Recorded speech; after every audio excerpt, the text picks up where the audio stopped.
Do you get over anxious before or during a virtual presentation?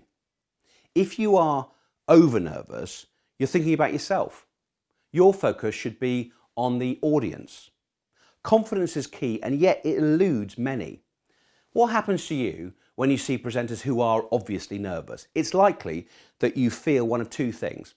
You either switch off from them and their content, or you feel sorry for them. Either outcome is not particularly desirable. The key is to ensure that nerves do not get the better of you. If you experience heightened emotions at the thought of presenting, either virtually or in person, you're not alone. 2018 research of business people for JobSite and YouGov found that 67% of people who reported a phobia had fear of public speaking as the #1 phobia, just above heights. So, the double whammy would be giving a presentation to a large group about being caught at the top of the Eiffel Tower. Some individuals may feel a slight nervousness at the very thought of public speaking, while others experience full-on panic and fear. This irrational fear is called glossophobia. A phobia is similar to a fear with one key difference. The anxiety that a person experiences is so strong that it interferes with their quality of life and/or ability to function. Increased nerves or glossophobia can cause a variety of symptoms such as increased blood pressure and perspiration, a dry mouth, nausea, or an intense anxiety at the very thought of speaking in front of a group. It's quite possible, and this is good news, to overcome a phobia and reduce the impact of nerves. I work with at least 10 clients every year who want to rid themselves of their presentation demons. I use techniques to eliminate the phobia, and we then work on mindset and confidence tools. So I want to share some of these confidence tools with you today. What can you include in your armoury? I've got 3 ideas for you. You can start using these immediately. The first one is a simple one. Breathe diaphragmatically. Practice deep breathing. Adrenaline causes you to breathe shallowly. By breathing deeply, your brain will get the oxygen it needs, and the slower pace will trick your body into believing you are calmer.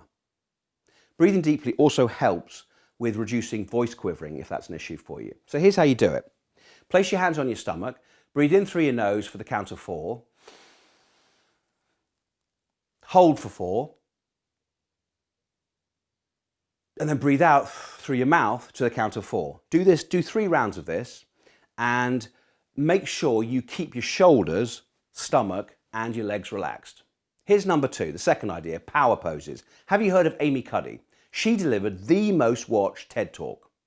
She's a US social anthropologist, and she suggests that our body language can have an impact on our minds.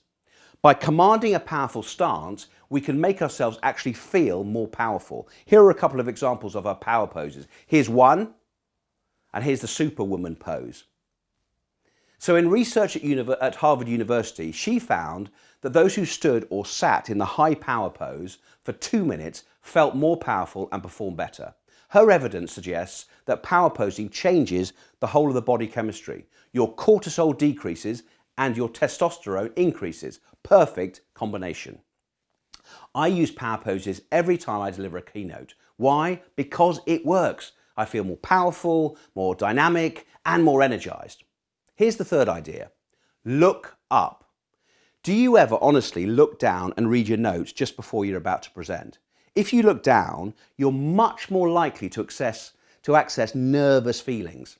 Instead, look up and access the visual cortex. So if you're right-handed, look up right. If you're left-handed, look up left.